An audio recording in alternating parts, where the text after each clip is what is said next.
पक्षाचे काय धोरण आहे, पक्षाची आजपर्यंतची काय वाटचाल आहे, पक्ष पुढे काय करणार आहे, हे काही वक्त्यांनी सांगितलं, काही वक्ते सांगणार आहे. सगळ्यात मोठा प्रॉब्लेम आपल्या इथं हा आहे भाई, जे प्रदीप भाऊने आपल्या भाषणामध्ये सांगितलं की तुम्ही चांगले आहात, तुमच्यापेक्षा चांगला कोणीच नाही आहे, पण तुमचा पक्ष कमजोर आहे, पक्ष मोठा घेतला पाहिजे, पक्ष बदलला पाहिजे, या लाल झेंड्यात दम नाही आहे असे बोलणारे 70-80% लोक मिळते तरी आम्ही पक्ष सोडत नाही. कारण या पक्षाची विचारसरणी आम्हाला समजली आहे, जे आमच्याच कार्यकर्त्याला समजली नाहीये त्याच्यासाठी पक्षीय मेळावा घेत असते आणि त्याच्यामधून पक्षाची विचारसरणी काय आहे ते सांगत असते.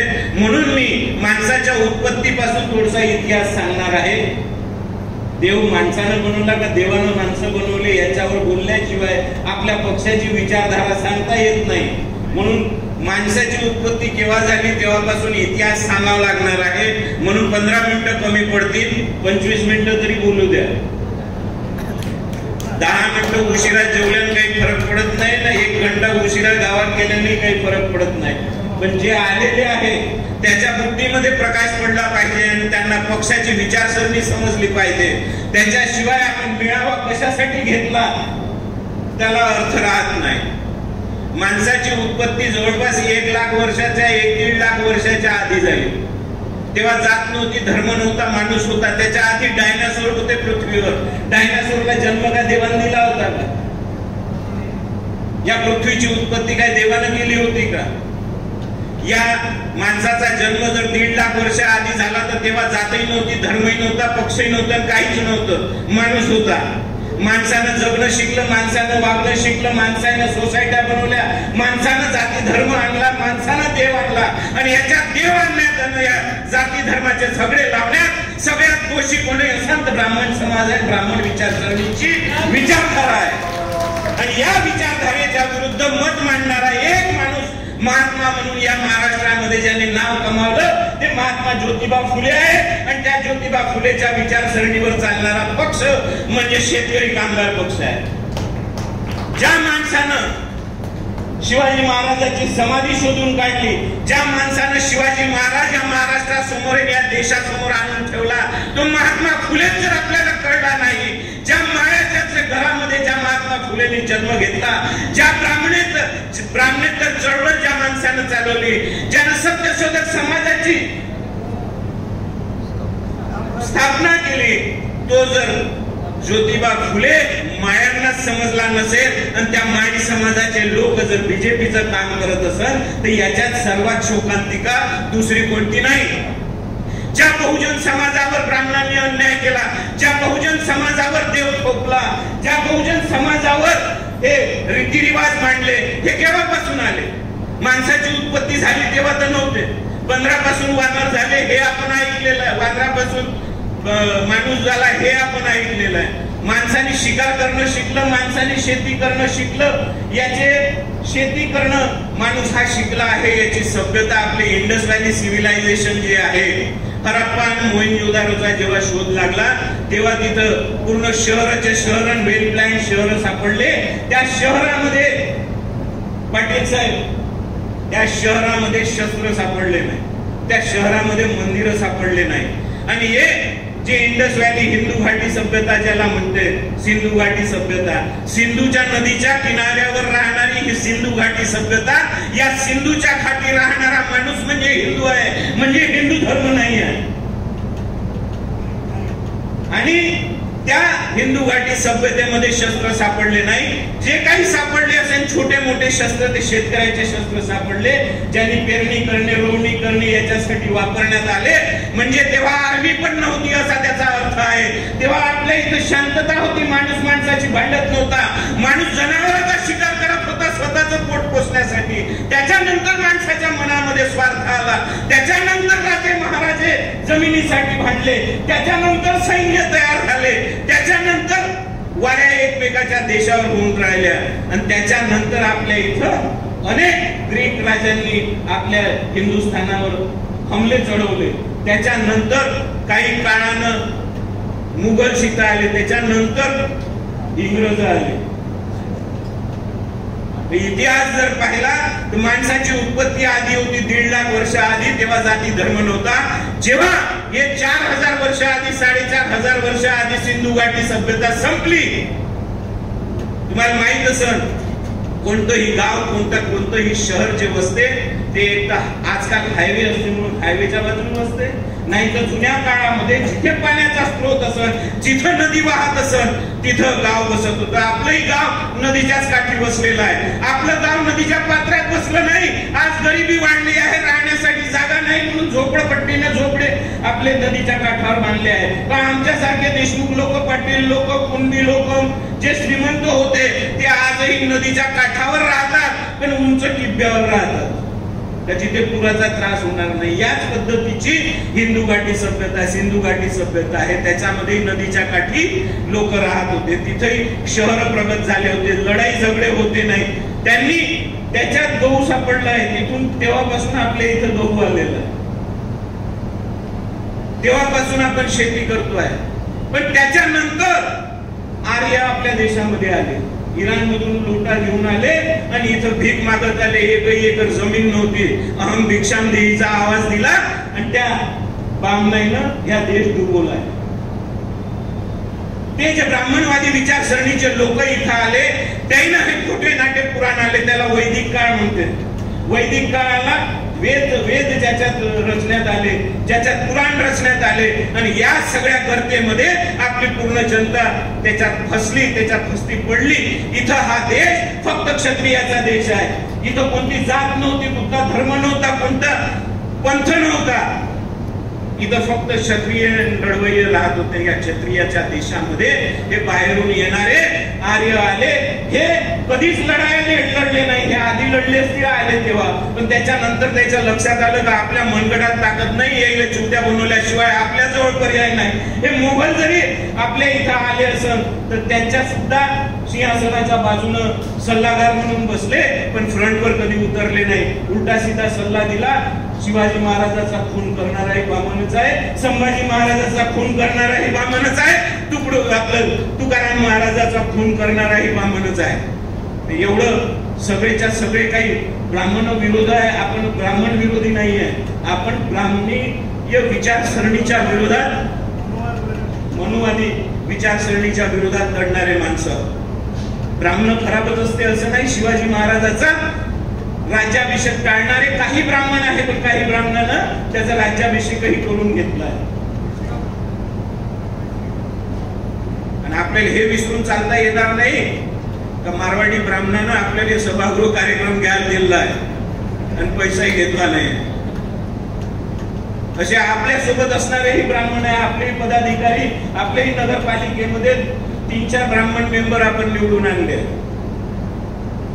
म्हणजे वडिलाच्या काळापासून आतापर्यंत. पण या गोष्टी, या इतिहास जोपर्यंत सांगत नाही, जोपर्यंत आपल्या देशात आपल्या तरुणाला हा इतिहास माहीत असणार नाही का माणसाची उत्पत्ती पहिले झाली का देवाची उत्पत्ती झाली. जिथं माणूस गेला तिथं देवाची उत्पत्ती झाली आहे. जिथं वावरात जाताना गॅरंटी राहिली नाही, साप चावण म्हणून सापाची भीती मनामध्ये राहिली म्हणून सापाला देव करून टाकला, त्याला देवाच्या गळ्यात टाकून दिला. सापाला देव याच्यासाठी केला का सापापासून आपल्याला भीती आहे आपण म्हणू शकतो, पण साप जर मारला तर तो उंदीर कोण खाईल, नाही तर उंदीर पूर्ण शेत खाऊन टाकल आणि पीक खाऊन टाकल. म्हणून उंदरावरही कंट्रोल असला पाहिजे, म्हणून साप जिवंत राहायला पाहिजे.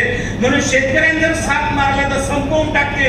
म्हणून या देवाची स्थान त्या सापाला दिलं आहे. आणि हे सगळं थोटांड आपण समजलं पाहिजे. या विधिबद्ध वगैरे जे काही असते ना त्याच्या थोतांडात राहिलं नाही पाहिजे. त्या पुरोगामी चळवळीच्या बाया बसल्या, माझी बायको त्याच्यात येते. आज गेली होती वट सावित्रीची पूजा करायला, वडाच्या माग नवरा ह्याच 7 जन्म भेटला पाहिजे. मला नसेल पाहिजे बायको हेच 7 जन्म, तर आपल्यासाठी काही उपाय होतच नाही हिंदू धर्मात आहे का? वट सावित्री आपल्यासाठी आहे का? उलटे फेरे मारले तर हे भेटणार नाही म्हणून कोणतीही बाई जाते, सगळ्या बाई लावून ठेवला. तिचा नवरा दारू पेत असेल, तिला रोज रात्री मारत असेल, पोट्याचे शिक्षण पूर्ण करत नसेल, तरी त्याच नवरा 7 जन्म भेटला पाहिजे. म्हणून त्या वट सावित्रीची पूजा करा. फसवीच योजना आहे. एक वेळा माणूस फसल्यावर 7 जन्म काय फसणार. हे थोतांड आपल्या मागे लावलंय. तुम्ही याच्यात गुरफटून राहिले पाहिजे. तुमचे काय प्रश्न आहेत ते तुम्ही कधीच सरकारजवळ बोलले नाही पाहिजे, कधीच तुम्ही त्यांच्याजवळ बोलले नाही पाहिजे. याच्यापासून तुम्हाला भरकटवण्यात आलाय, पहिल्यापासून भरकटवण्यात आलाय. मोगलाईची सत्ता असेल तरी सल्लागार ब्राह्मण, त्याच्यानंतर इंग्रजाची सत्ता असेल तरी सल्लागार ब्राह्मण, शिवाजी महाराजाची सत्ता असेल तरी सल्लागार ब्राह्मण. त्याच्या विचारसरणीला मारण्यासाठी त्यांच्याजवळ चर्चा करण्याची विचारशक्ती नसल्यामुळे त्यांचा अभ्यास आपल्या अभ्यासाला कमकुवत करू शकत नाही ना आपल्यासोबत ते बसून समोरासमोर चर्चा करू शकत नाही. म्हणून अशा माणसाचे खून करण्याचे पर्यायी त्यांच्याच विचारसरणीत आहे. हे उदाहरण आहे. महात्मा गांधी, तुकाराम यानं नुसतं खुनाचा इतिहास संपत नाही तर गौरी लंकेशचा खून, त्या पानसरे साहेबांचा खून, हे याच विचारसरणीची उत्पत्ती आहे. त्या प्रज्ञा ठाकूरनं केलेला बॉम्बलास्ट त्याचीच विचारसरणीची उत्पत्ती आहे. यांना शांत जगू नाही द्यायचा. तुमच्या आपसातल्या भांडणाच्या याच्यावर पोळ्या शेकाच्या आणि आपलं राजकारण चालवायचं आहे. हेच राजकारण याच पद्धतीनं हे अनेक वर्षापासून, अनेक पिढ्यापासून करत आले आहे. याच्या विरोधात ज्या ज्या माणसाने चळवळ केली त्याला आपण महात्मे म्हणून समजतो, त्याला आपण महात्मा गांधी म्हणतो, त्याला आपण महात्मा ज्योतिबा फुले म्हणतो, त्याला आपण विश्वरत्न बाबासाहेब आंबेडकर म्हणतो, त्याला आपण अनेक थोर पुरुषांनी या समाजाच्या सुधारणेसाठी प्रयत्न केले. मग आपण निवडूनच आलो पाहिजे असा आग्रह करू नये. आपण करून नाही समाज सुधारणा करायची. आपली समाज सुधारणा हे असली पाहिजे का आज ज्या पद्धतीने इलेक्शन सुरू आहे, आज ज्या पद्धतीने व्होटिंग मध्ये बोगसपणा आहे, आज ज्या प्रकारे ईव्हीएम मध्ये घोळ आहे, त्याच्या विरुद्ध आपली लढाई आहे. जो गोरगरीब आहे त्याचा हक्क त्याला मिळाले पाहिजे म्हणून आपली लढाई आहे. शेतकऱ्याच्या मालाला भाव मिळाला पाहिजे म्हणून आपली लढाई आहे. यानं हेच कामं केले आहेत फसवेगिरीचे पहिलेपासून आणि आजही ते सुरू आहे.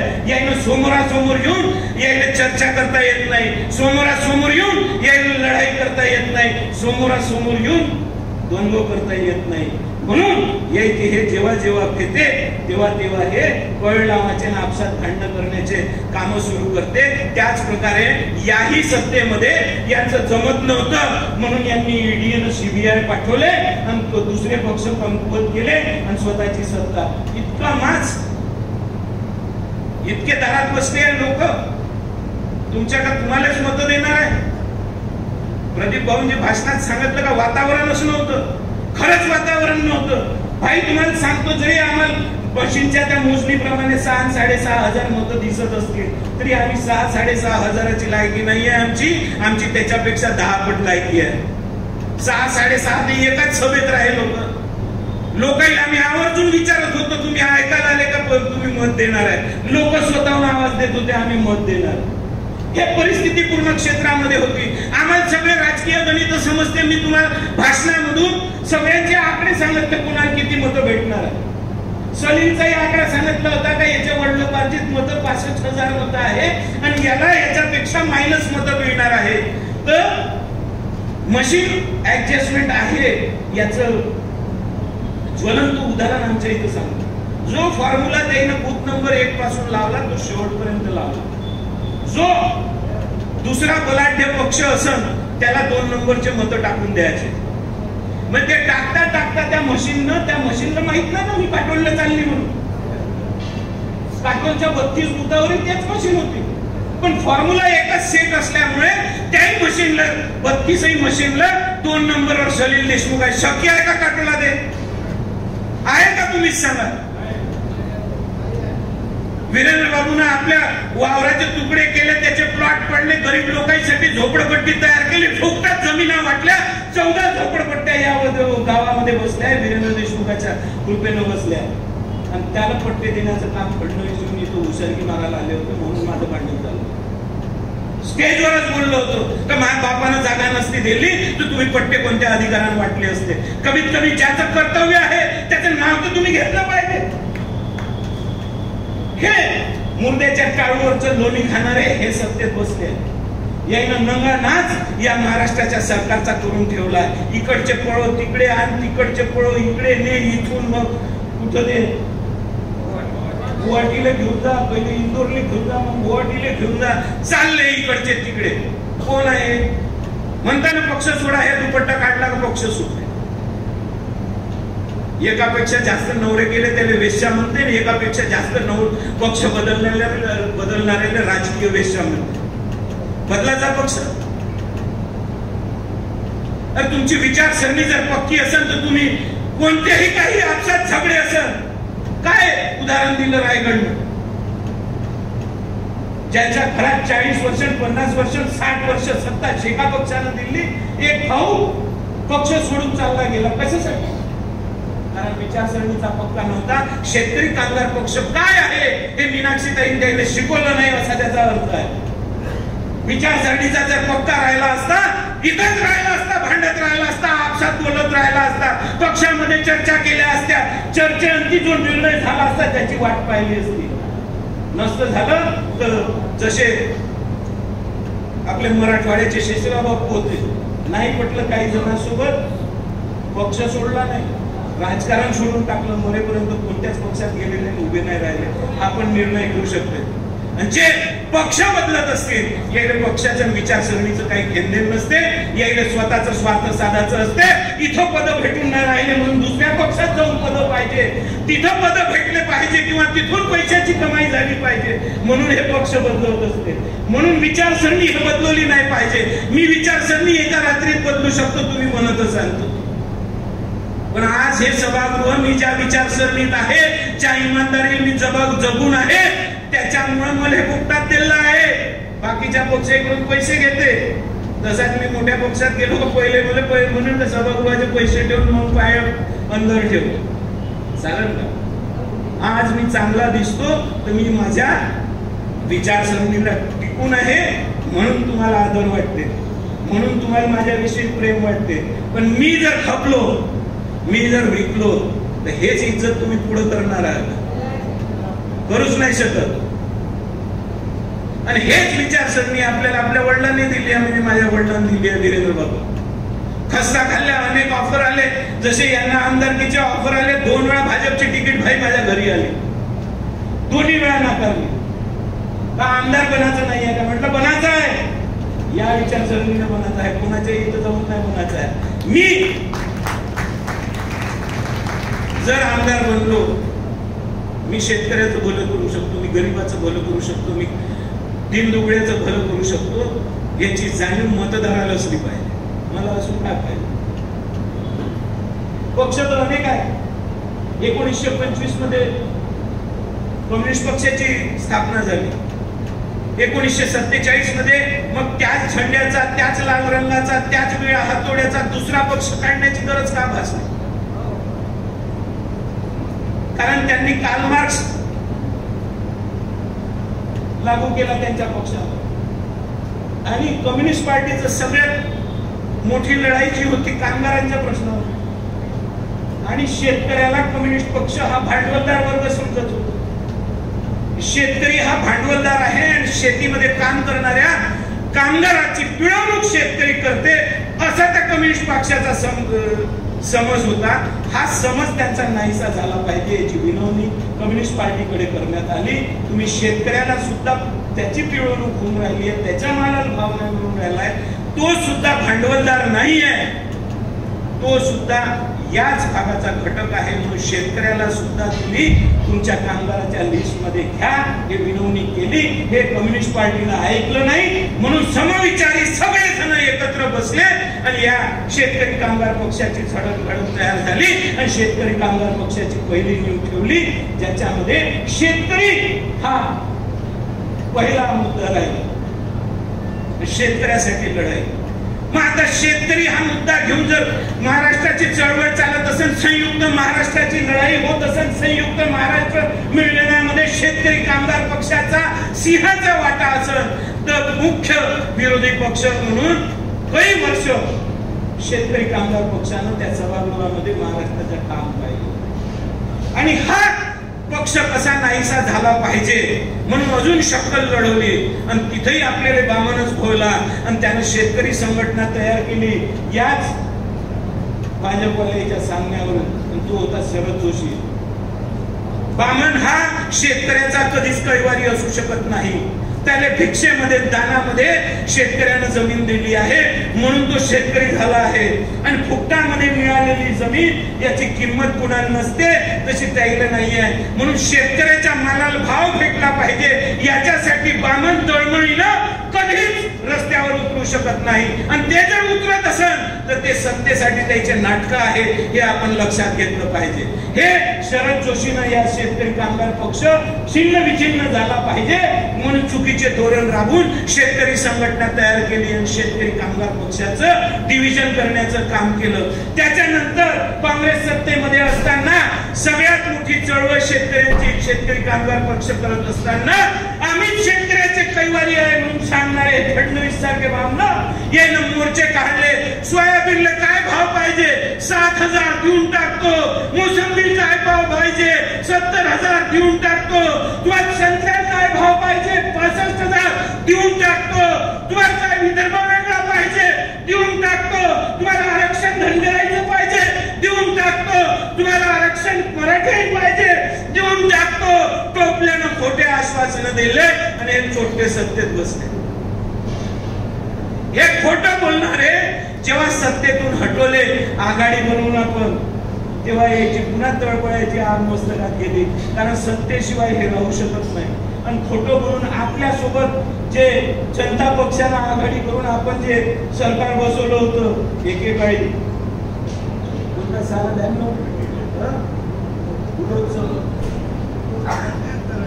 त्याच्या जेव्हा जनता पक्षात समजलं काही यायला समजून गेलाय की याची नीती काय आणि हे आता सोबत बसणार नाहीये म्हणून याच्यावर ईडीने हे प्रेशर टाकू ते पक्ष फोडले. कसंही करा काही करा पण सत्तेत बसा. कशासाठी बसा? गडकरी साहेब खूपच रोड बांधून राहिले तर एका बांधणानं बांधले तर दुसऱ्या बांधणाची जळली. त्याला वाटलं मी काऊन नाही बांधू म्हणून त्यानं समृद्धी बांधली. तुम्ही आले का? किती गाड्या होत्या तुमच्या मागे? कोणीच नाही. करोडोचा पैसा खर्च केला. टोल तिथं लावून दिले. खिशातून पैसे तुमच्या चालले. जाते किती गाड्या? दर ताची 10. कशासाठी पैसा होतला? कोणाचा पैसा होतला? आपल्या खिशातून पैसा होतला. काहून?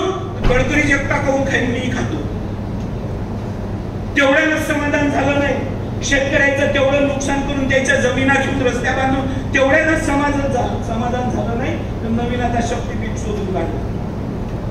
नवीन कन्स्ट्रक्शन शोधून काढायचं. नवीन याच्यात मलिदा खायचा. त्याच्यामधून पैसे कमवायचे. भ्रष्टाचार करायचा. आणि हे भ्रष्टाचार करण्यासाठी सत्ता पाहिजे म्हणून दुसऱ्याचे पक्ष तोडायचे मोडायचे. त्याच्यावर प्रेशर आणायचे. जेलमध्ये टाकण्याच्या धमक्या द्यायच्या. साऱ्यात पहिले हे जेलमध्ये जाते इतके याचे काळे कारनामे. आणि हे वातावरण याच्या विरोधात आहे. हे लोकसभेमध्ये दिसतं. लोकसभेमध्ये दिसण्याचं कारण हे होतं का मोदी आणि शहानं जेव्हा विचारलं तेव्हा योगी आणि फडणवीसनं गॅरंटी घेतली का या 2 राज्यामध्ये तुम्ही लक्ष नका देऊ. आम्ही पाहून घेतो. तुम्ही बाकीचं पहा. लोकांनी यायलाच पाहून घेतलं लोकसभेत योगी आणि या फडणवीसने. इथंच धक्का बसला. म्हणून आता येणाऱ्या राज्य निवडणुकीमध्ये याचा धक्का बसला नाही पाहिजे म्हणून सरसकट मॅनिप्युलेशन केलं. सरसकट राहुल गांधी जे ऑब्जेक्शन घेऊन राहिला ते काही चुकीचं नाही. या महाराष्ट्रामध्ये तर असं राजकारण सुरू आहे का सुशांत सिंग राजपूत मेला तरी काहून मेला म्हणून त्याचं स्पष्टीकरण कोण विचारलं तर त्याच्यावर उत्तरही भाजपाला देते. राहुल गांधीने इलेक्शन कमिशनवर ऑब्जेक्शन घेतलं का तुमचा आंध्र नगरी चौपट राजासारखा कारभार आहे आणि तुम्ही हा सुधारला पाहिजे. 3 महिन्यात तुमचे मतदार लाखो संख्येनं वाढले कसे 40 लाख. याचं उत्तर द्या म्हटलं तर कोण उत्तर द्यायला पाहिजे? इलेक्शन कमिशननं. फडणवीस बोलते लेख देऊ म्हणजे कोण स्पष्टीकरण देत असते? जो चोर जो चोर आहे तो. हे आपल्याला लक्षात आलं पाहिजे का कोण फसवे आहे कोण चोर आहे. हे चोर खोटच बोलणार आहे. हे खोटेच बोलत आले आहे. काहीच साध्य नाही झालं आहे कोणत्या पूजेनं अर्चनेनं कोणत्या देवानं. वास्तविक परिस्थिती काय आहे, सायंटिफिक रिझन काय आहे हे माहीत असल्याशिवाय आपण त्याच्यावर विश्वास नाही ठेवला पाहिजे. हे सांगणारे बाबासाहेब सुद्धा फिक्के पडले.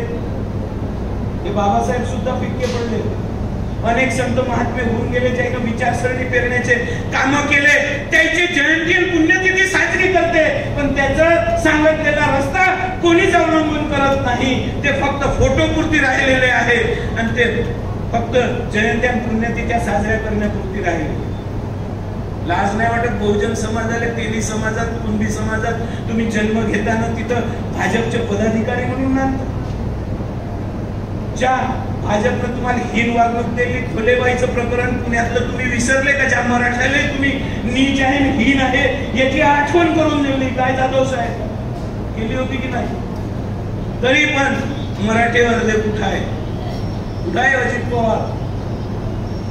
काही लाज शरम आहे द्यायले? लाज शरम आहे का? फक्त पद पाहिजे, फक्त सत्ता पाहिजे, आपले घोटाळे दबले पाहिजे. 2000 कोटी असे का 20,000 कोटी असे, आणि आपल्याला या सत्तेचं संरक्षण मिळालं पाहिजे म्हणून सत्तेत गेले आहे. शेतकऱ्याचे प्रश्न ऐरणीवर पडले आहे. सोयाबीनला भाव नाही भेटून राहिला, कापसाला भाव नाही भेटून राहिला, संत्रा मोसंबीत भाव नाही भेटून राहिला, ऊसाला भाव नाही भेटून राहिला, धानाला भाव नाही भेटून राहिला. हे दिलं पाहिजे म्हणून ते गेले आहे. हे द्या, नाही तर मी भाजपमध्ये जातो, नाही तर भाजपची सत्ता सोडतो असं म्हणते का ते? नाही, माझे काळे धंदे चालू द्या, माझी कमाई मस्त चालू द्या, मला तुमच्या सोबत याच असेल तर येतो. जेल वगैरे सांगू नका, 2000 माफ करा, मी 40,000 खाण्याची तयारी ठेवतो, पुन्हा सत्तेत येतो. भ्रष्टाचाराच्या विरोधात बोलणारे फडणवीस असो, मोदी असो का भाजपचा कोणताही कार्यकर्ता, सगळ्यात जास्त भ्रष्ट कोणी असेल तर भाजपची सरकार आहे. आता मला टोकला आहे म्हणून भाई मी तुम्हाला स्पष्ट भाषेमध्ये सांगतो, काँग्रेसवाल्यात आणि भाजपवाल्याला फरक. काँग्रेसवाले बाथरूम मध्ये नागोळ्याला आंघोळ करत असत, तर भाजपवाले भर चौकात नागोळ्याला आंघोळ करते. इतके नालायक बेसन आणि मुजोराई करते. माझं म्हणणं कसं बरोबर आहे, शेतकऱ्याची पिळवणूक मी करत नाही आहे, असं करायला पाहिजे. 7,000 शेतकऱ्याला भाव पाहिजे म्हणून मोर्चा काढणारा फडणवीस आहे, आणि आज 7 वर्षापासून सत्तेत आहे तर शेतकऱ्याकडे ढुंकूनही पाहत नाही. आता सत्तेत आला आहे लेटेस्ट कर्ज माफ करीन म्हणून सांगासाठी. कर्जमाफीची वाट पाहून राहिला शेतकरी. शेतकरीच्या मालाला व्यवस्थित भाव दे, तर कर्जमाफी पाहिजेच नाही. त्याला भाव बरोबर देत नाही, तू त्याला वीज बरोबर देत नाही, 24 तास पंप त्याचा चालत नाही, त्याच्या पिकाला संरक्षण नाही, ते जंगली जनावर येऊन केव्हाही त्याचं नुकसान करते. त्यानं नाही केलं तर आभाळ त्याच्यावर गरजून पडते. कधी गारपीट होते, कधी पाऊस येत नाही, कधी जास्तीचा पाऊस येते, त्याचं पीक सारं वाहून जाते. त्याच्यानंतर हे मेहनतीनं त्यानं माल जर काढला तर बाजारपेठेत त्याचा माल चांगल्या किमतीत विकला जाईल याची गॅरंटी सुद्धा नाही आहे. हे गॅरंटी देण्याचं काम हे सरकारचं असते. या सरकारला आपण प्रश्न विचारले नाही पाहिजे, म्हणून पुलवामा घडत असते, म्हणून पहलगाम घडत असते. तुम्ही आपसात भांडले पाहिजे, आपसात झगडले पाहिजे. जे अस्तित्वातच नाही, जाती धर्म हे अस्तित्वातच नव्हते. हे जेव्हा आर्य तिकडून आले आणि त्यानं हे वेद आणि पुराण सांगितले, तेव्हापासून जात आणि धर्म सुरू झाले. तेव्हापासून सांगू का स्पष्ट? अजून काही अजून स्पष्ट सांगू? थोडस सांगून देतो. विष्णूची बायको लक्ष्मी, विष्णूले लक्ष्मी पासून पोरग व्हायला पाहिजे, तिथून नाही झालं. विष्णूच्या नाभीतून कमळाचं फुल निघालं, त्याच्यातून ब्रह्म पैदा झाला, त्याच्या तोंडातून, बाहूतून, काखेतून, पायातून, अजून जिथून जे सायंटिफिकली कुठूनच जन्म होत नाही तिथून हे पैदा झाले. हे सांगणारे ब्राह्मण हे आपल्यावर राज्य करून राहिले. हे मी म्हणून नाही राहिलो, हे महात्मा फुलेनं गुलामगिरी या पुस्तकामध्ये लिहून ठेवलेलं आहे. आणि त्या विचारसरणीवर चालणारा पक्ष म्हणजे शेका पक्ष आहे. म्हणजे मी शेका पक्षाच्या पुस्तकाच्या बाहेरचं काहीच सांगत नाही. सायंटिफिक विचार केला पाहिजे, सायंटिफिक त्याला अर्थ लावला पाहिजे. किती होम हवन आणि पूजा केल्यानं काही होत नाही. तुम्ही लग्न केल्यावर ते कोणती होतं पूजा करायला लागते ते केली असेल. मी केली 15 मिनिटात 500 रुपये पावलं दिलं. लवकर निपटून बसत नाही मी, तरी माझं व्यवस्थित सुरू आहे. मी बोललो असेल गमतीनं का पुढच्या जन्मात नाही पाहिजे म्हणून. अशी बायको राहिली तरच माणूस टिकून राहते. तिनं जर माल मागतला तर मी काही पक्ष बदलून टाकेल. तिचंही काही चांगलं बॅकिंग मला आहे म्हणून मी पक्षात टिकू. आवाजवी मागणी तिची नाही आहे म्हणून मी पक्षात टिकू नये. नाही तर प्रत्येकाच्या बायकोला पैसेच पाहिजे, सत्ताच पाहिजे. म्हणून या सगळ्या गोष्टी आपला पक्ष कोणत्या विचारसरणीचा आहे हे समजण्याची गरज. आपल्या पक्षाचा जन्म कुठून झाला, आपलाच पक्ष असा आहे का जो शेतकऱ्याचा कळवळीनं प्रश्न मांडू शकते ना, सोडवेपर्यंत राहू शकते. नाही तर अनेक आजूबाजूचे आहे. सोफिया इथं प्रकल्प झाला होता ऊर्जेचा, त्याच्यात आंदोलनासाठी बसले ना, आंदोलन निपटवण्याचे 6 कोटी खाल्ले अशी चर्चा आहे. आणि ते 15 वर्ष आमदार राहिले, मंत्री झाले. मग तेही याच्या सोबत उठून पळाले तिथं गुवाहाटीले. आणि तेव्हा वापस आले तेव्हा लोक याचे कान उघडले, तेव्हा डोळे उघडले आणि तेव्हा ते समजलं, तेव्हा आता पडले आहे.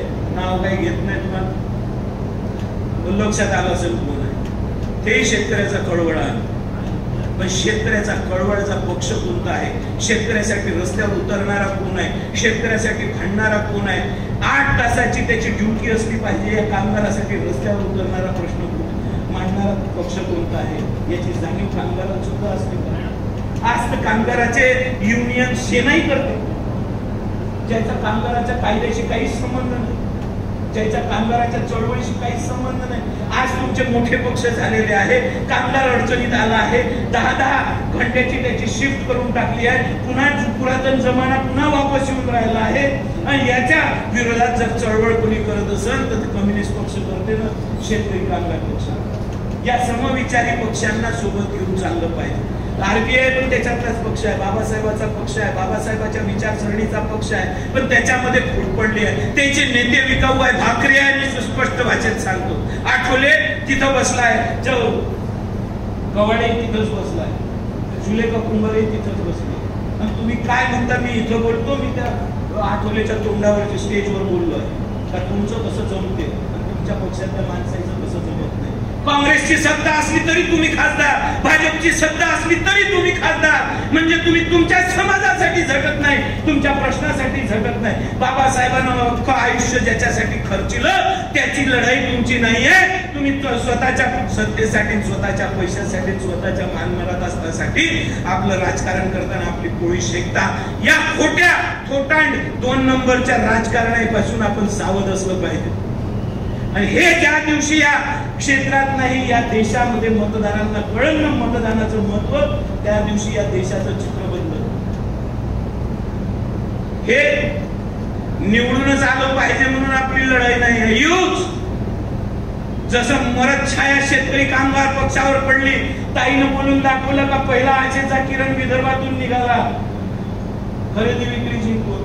पुन्हा दुसराही आशेचा किरण ही नगरपालिका जिंकून याच विदर्भातून तुम्हाला दिसणार. लोक कंटाळले आहेत, गरीब लोक कंटाळले आहेत. हे फक्त टाळूवरचं लोणी खाणारे मुद्द्याच्या हे सरकार आहे. हे काही घेतलेलं नाही. याच्या मीटिंग चर्चा त्या फक्त कोणता योजना आणली पाहिजे, त्या योजनेमध्ये किती 1000 कोटी केले पाहिजे, त्या 1000 कोटीचे किती अजून 1000 कोटी वाढले पाहिजे पूर्ण टेंडर होईपर्यंत याच्यावरच चर्चा होते. स्वतःची माया कमवण्यावर चर्चा होते. पण आम जनतेचे प्रश्न सोडवण्याकडे त्यांचं लक्ष नाही आहे. हे ज्या दिवशी जनतेच्या लक्षात येईल तेव्हा या क्षेत्राचं चित्र बदललेलं तुम्हाला दिसत. आणि ईव्हीएम आज आहे उद्या नाहीये. ईव्हीएमचा फरक डोळ्यानं दिसते असं आहे. माझ्या बुथवर म्हणजे मी नसताना मी डिस्क्वालिफाय झालो होतो. मी तर ज्या प्रभागातून निवडून आलो तिथं 4500 मतं होते. 3500च्या लीडनं मी निवडून आलो. एकाच प्रभागात असे 12 प्रभाग आहे आमच्या गावात. त्या 12 प्रभागामधून टोटल 2300 मत आहे. कार्यकर्ते हजाराच्या संख्येने या गावात. ज्या दिवशी मला अन्याय करण्यासाठी झुकला पाहिजे, गेला पाहिजे, याच्यावर ईडी नाही टाकू शकत, याच्यावर सीबीआय नाही टाकू शकत, तो पोलीस यंत्रणेचा वापर करून अर्ध्या रात्री मला उचलासाठी पोलीस पाठवले. एक माणूस पकडासाठी 150 पोलीस वाले नाही पकडू शकले, घरी जायला लागलं वापस. इतके कार्यकर्ते माझे मर्दानगीनं त्याच्यासोबत भांडले. नाही नेत म्हणजे नाही नेत, नेऊन दाखवायचं म्हटलं. मग ते नंतर घ्यावं लागलं का पूर्ण लॉ अँड ऑर्डरची सिच्युएशन गावामध्ये तयार होईल. आणि जेव्हा सकाळी मला अटक केली, अर्ध्यापेक्षा जास्त गाव पोलीस स्टेशनच्या समोर रस्त्यावर होतं. डीवायएसपी हात जोडून माझ्याजवळ आला. भाऊ म्हणे मी तुम्हाला इतकं मदत करून राहिलो तरी पण म्हणे तुम्ही असं करता. म्हणलं कोण मदत करून राहिला, तू अटक करायचं जो गुन्हा मी केलाच नाही त्याची मनमानी तुमची सुरू आहे का? हा कशाचा प्रयत्न होता? हा प्रयत्न याचा त्याचा कशाचाच नाही, पक्षात हा येत नाही म्हणून या धाकधपट दाखवायचं. ईडी सीबीआय याच्यावर लागू शकत नाही कारण तेवढी कमाई नाही. मग ह्या भिन कुठं तर पोलीस यंत्रणेतून भिन पोलीस यंत्रणेचा दाब जर टाकला, हा जर जेलाच्या भीतीनं सेंट्रल जेलच्या भीतीनं गेला तर कमीत कमी येणार पक्षात नाही तर थंडा घरी तरी बसत. आणि हे काही महिनाभर वाटलं त्याच्यानंतर, कारण आम्हाला माहित होतं हे सभा घेऊ देणार नाही किंवा सभेची परमिशन देणार नाही. आणि जेव्हा बर्वे साहेब निवडून आले, MP खासदार, त्याची आभार सभा होती, तेव्हा मी तोंड सूट घेतलं आणि त्याचे शब्द तुम्हाला सांगितले, ते महाराष्ट्रानं ऐकले. म्हणून तुम्हाला असं वाटते का मी शिव्या देतो? मी शिव्या देत नाही. जे वास्तविक आमची विदर्भाची भाषा आहे शुद्ध मराठी त्याच्यातच बोलतो. आणि त्याच्याशिवाय अनेक अधिकाऱ्याला हे भाषेशिवाय समजत नाही, कारण त्याची भ्रष्टाचारानं हात बरबटलेले. कोणी ऐरा गैरा केला तिथं अधिकाऱ्यावर धाक धपट टाकले तर अधिकारी घेत नाही. राहुल देशमुख जर तिथं गेला तर त्याचा पॅन्ट बोलायचं झाल्याशिवाय राहत नाही, कारण राहुल देशमुखाला 2 नंबरचे पैसे खाण्याचा डाग नाही. ते दडपण त्याच्या छातीवर असते, ते इमानदारीचा वचक त्याच्यावर असते, म्हणून अधिकारी घेते, म्हणून अधिकारी कामं करते. हाच वचक आपल्या प्रत्येक कार्यकर्त्यांना निर्माण करण्याची गरज आहे. आपला इतिहास, पक्षाचा इतिहास, पक्षाची विचारसरणी आपण समजून घेण्याची गरज आहे. जोपर्यंत आपल्यालाच विचारसरणी समजली नाही तर आपण कार्यकर्त्यांना काय समजून सांगणार? माझे 100 ते 90 कार्यकर्ते म्हणते पक्ष बदला म्हणून, आणि मी त्याच्याशी मुजुरी करून पुरून राहतो. या थोर महात्म्यानंच इथं या समाजाची सुधारणा करू शकले नाही. याईनं जे सांगितलं त्याचं आपण पालन करू शकलो नाही. गौतम बुद्धांनी सांगितलं मूर्तीपूजा करायची नाही, बाबासाहेबांनी सांगितलं मूर्तीपूजा करायची नाही, पूर्ण बौद्ध बंधू भिडले त्याचीच मूर्तीपूजा करायच्या मागं. आणि बामणाची जागा घेतली भंते साहेबांना. बामण विधिवत पूजा करे तसे भंते साहेब आता विधिवत पूजा करते आणि मूर्तीची स्थापना करते बुद्ध झाले म्हणजे मूर्तीपूजा करतात. म्हणजे बेसिक प्रश्नापासून, बेसिक विचारसरणीपासून तुम्ही फरफटले पाहिजे. हाच एक प्रयत्न सुरू आहे. बेसिक विचारसरणीपासून तुम्ही जर फरफटले नाही, तुमचा इतिहास तुम्हाला माहित असला, तुमचं सगळं या देशामध्ये कसं कसं कोणाचं राज्य आलं, कसं कसं कोणाला दाबण्याचा प्रयत्न केला, कसे जातीवाद आले, कसे धर्म आले, याचा जर अभ्यास केला आणि जीन्सचा जर अभ्यास केला, माणसाच्या उत्पत्ती जे जीन्स 2-4 सापडते ते सगळे पृथ्वीवर. हे सगळं तयार करणारे माणसं आहे, म्हणून त्याच्याकडे लक्ष ठेवू नका. सगळ्यात चांगली विचारसरणी ठेवणारा, शेतकऱ्याची कामगाराची कळवळ असणारा, गरिबाच्या पाठीशी असणारा आणि इमानदारीनं सभागृहामध्ये सुद्धा भाई जेव्हा भांडत होते किंवा तुम्ही बाळाराम पाटील साहेब भांडत होते किंवा त्याच्या आधी सुद्धा साधा प्रश्न मांडण्याचे सुद्धा 50 लाख रुपये आमदार खात होते. आहे का नाही आहे त्या सभागृहाचा इतिहास? तो डाग शेतकरी कामगार पक्षाच्या आमदाराला कधी लागला नाही का? प्रश्न टाकला आणि प्रश्न काढून घेण्याचे 50-50 लाख रुपये भेटते. जसं मी नगरपालिकेमध्ये गेलो, पहिल्यांदा नगरपालिकाची सत्ता माझ्या हातामध्ये आली तर भाई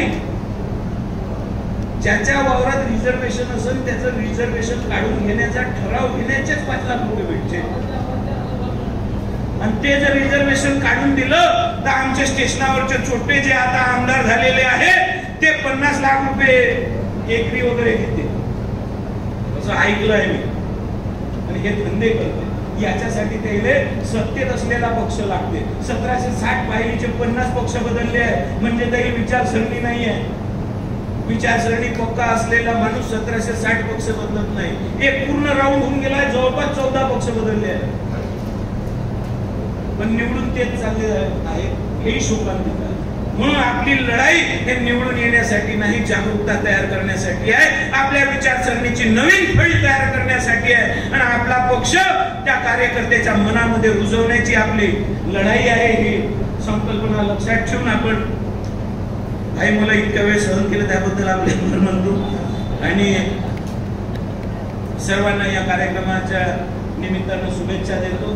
आणि पुढील वाटचाल कशी असणार आहे, आपण नगरपालिका लढवणार आहे, आपण जिल्हा परिषद पंचायत समित्या लढवणार आहे, येणारे इलेक्शन सगळेच लढणार आहे. ईव्हीएम असन नाही तर नसन, आपण हारून जाणारे माणसं नाही. आपण वीरेंद्र देशमुखांची औलाद आहोत. वीरेंद्र देशमुखांना सांगितलंय मरेपर्यंत शेवटच्या श्वासापर्यंत तुम्ही लढलं पाहिजे.